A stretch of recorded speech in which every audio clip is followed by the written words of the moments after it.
Now that we've reviewed the different ad types and their placements in Amazon, it's important to know of the different costs you might see of running these different types of placements.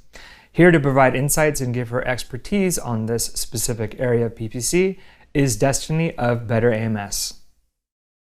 What's up, everyone? My name is Destiny Vachon, and I'm co-founder and CEO of Better AMS. And in this video, we're going to be covering all of the Amazon advertising placements on the page and their associated cost. So one thing I always see being asked and talked about in the groups is, why is this placement so expensive? Or why is my suggested bid this for here or there? So I thought we would cover it in a quick video. So Amazon advertising is very similar to buying real estate. Some placements are much better than others. As you can see here with this number one keyword, I typed in biotin, and we're looking at the very top of search. So you see a headline search ad at the very beginning of the page, and then you see 3 to 4 sponsored product placements directly below. This is called top of search, and this is some of the most expensive real estate you can get. Now, what people don't tend to realize is just how many sponsored product ad placements there are for any one keyword. So we're still just looking at biotin. So pretend that you set up a sponsored product keyword campaign targeting biotin and exact match. You know that you can win this placement or this one or some more directly below here. Scroll down further within the page and you'll see a few more show up within the search results here. But what people don't typically realize is that if you click into any one listing, you're also going to see a high number of sponsored product placements directly below the product detail page. So here we have 35 pages of sponsored product results. If we scroll a little bit lower, you'll see we have 93 pages of sponsored product results. So when Amazon is giving you a suggested bid, they are taking the average of all of these placements. And since it's an auction model, you have hundreds of people bidding on all of these different placements at any given time. So if you bid, for example, $5 on this keyword, you're probably going to show up at the top of search or very high up in the page in the expensive real estate section. It's going to be very expensive, but you're going to get a ton of impressions and a ton of clicks because you're paying for that better real estate. Now, if you take this exact same keyword and bid 37 cents, you're probably going to show up in one of these sections, which is not fantastic. Or you may show up on page 3 or page 4 of the search results, which means you're not going to get a lot of impressions. You're not going to get a lot of clicks. So that is why there's a strong correlation between how high you bid and how much traffic you are getting. So when you see this suggested bid, know that is an average of very, very many placements. So that's why it's typically not that accurate, because you can bid lower and still get traffic, but it's probably not going to be fantastic placement on the page. You still will get high value clicks, but not a ton of them. Now, if you bid really, really high, you get the best traffic in real estate on the page. But if you don't convert that well, it's just going to be really expensive for you. So for sponsored products, there are tons and tons of placements, and that's why we see that wide variance. Now, if we want to talk about other ad types really quickly, we can talk about sponsored brands, which typically has one placement on the top of the page, typically has a video and search ad in the middle of the page, and then usually 3 to 4 placements at the very bottom of the page here, and then sometimes they'll show up on the product detail page. This means that sponsored brands has a lot less real estate than sponsored products. Just on page 1, we're only seeing 5 different placements. Sponsored products has that at the very top of search. So when you're bidding on sponsored brand ads, know that sometimes they can be more competitive. There's less real estate and the same amount of people potentially bidding on them. Now, one thing that does give sponsor brands an advantage is you do have to be brand registered to run them. So not all, sellers have the opportunity to access this ad type, so that can balance it out. Video and search, I would say, is probably even more competitive because there's only one placement on page 1. Sometimes they show up on the product detail page, and sometimes they show up on page 2 and page 3. So if everyone is bidding on the keyword biotin in a video and search campaign, it's just going to be a higher and higher auction, meaning has the opportunity to be some of the most expensive placements on the page. Now, if you're in a not very competitive category and no one's bidding on the video ad, you're going to win it for a very regular price. But that's the reason you're sometimes seeing an increase in cost per clicks for video ads. There's not a lot of real estate on the page. So when a lot of people are bidding on it, it just becomes pay to play. Now, sponsored display is very, very similar. I don't know if we have any showing here. It does not look like we do. But if we wanted to go and look at a product detail page, we'll see typically 2 sponsored display ads here, here. And then if we scroll a little bit lower, we usually see a few more. This is a DSP ad.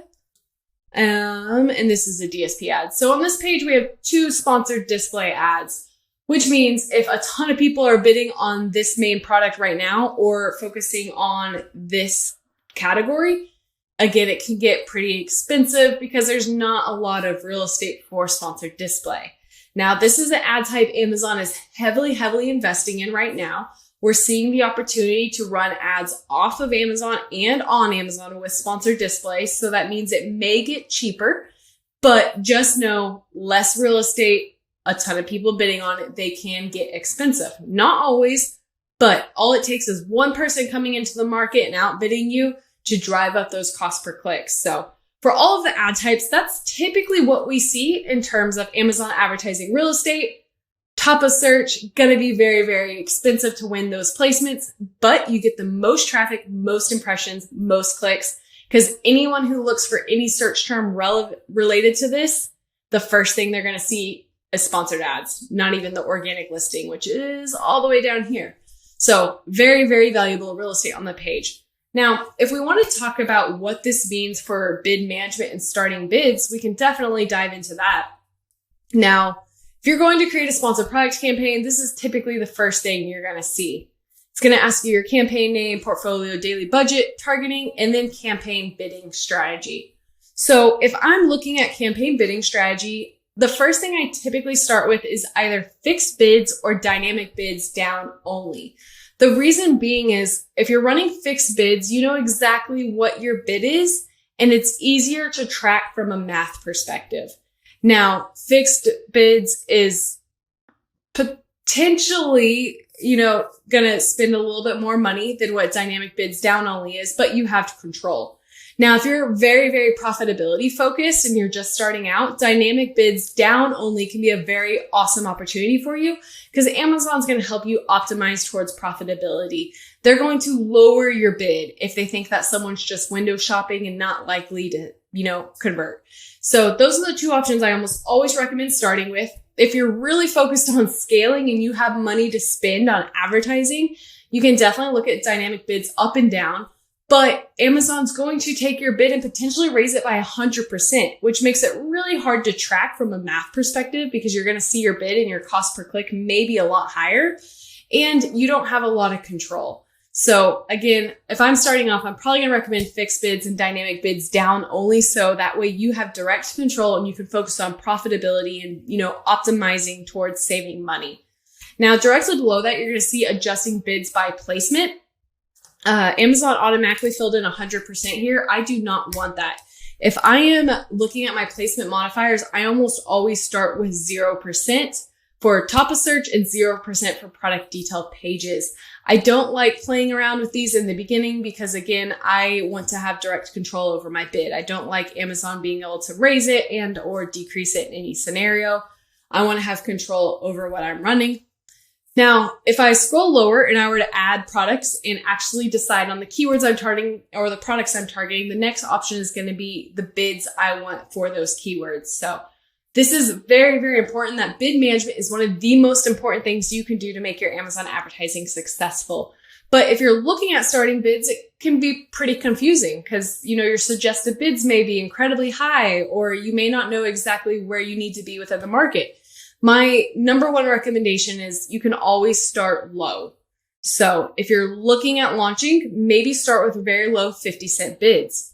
And then if you run those keywords at 50-cent bids and within 24 hours, 48 hours, you see you're not getting any impressions or clicks, then you're probably not bidding enough for your market. So you can go in and you can increase your bids by 10 cents. If you still see you're not getting traffic, increase a little bit more. That's the beauty of Amazon advertising is we can really make data-based decisions. And I'd almost always rather start low and collect data than set really high bids, get a ton of traffic, but lose money fast because I bid way too high and I'm not converting well. So that's probably my number 1 tip again, Amazon suggested bids are a very good starting place for where you need to be in order to get impressions. But in the very beginning, sometimes you do need to bid higher to really prove to Amazon and collect that data that you need to be showing for whatever keyword you're targeting. So keep the suggested bids in mind, but always recommend starting low. Unless you have a lot of budget and you're wanting to collect data quicker, then you can start high, but keep an eye on things. And if you realize you're spending too much money for your conversion rate, you could always lower your bid as needed. So those are my general tips for setting starting bids. One other thing I did want to mention is that after you've ran a campaign for some time and you have data, you can go within your campaign and see this tab called placements. What this tab is going to show you is your actual placement data based off your campaign history. So in this example here, you can see top of search has driven $300,000 in sales at a $7 ROAS versus the product pages have driven $100,000 in sales at a $5 ROAS. Although all of them are converting incredibly well, top of search is much, much better. So in this scenario, I might be willing to go in and increase my top of search bid adjustment because the data shows I'm converting a lot better there. So I may want to win more traffic at the top of search. Now, one thing to note with placement modifiers is they do affect every single keyword within a campaign. This is why I'm weary about running them. Again, I don't like making crazy adjustments to my bids. I like using my own software and having direct control. If you start adding a bunch of modifiers, things can go crazy really quick. But all this to say, again, database decisions. In this scenario, I can see top of search is running much, much more efficiently than my product detail pages. So I have the data to say, yes, increase my bid adjustments. And that's something everyone can do as well.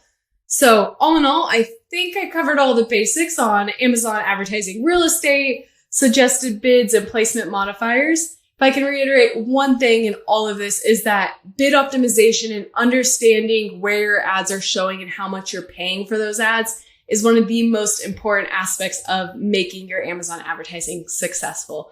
So thank you so much, and everyone have a wonderful rest of your week. Bye, guys.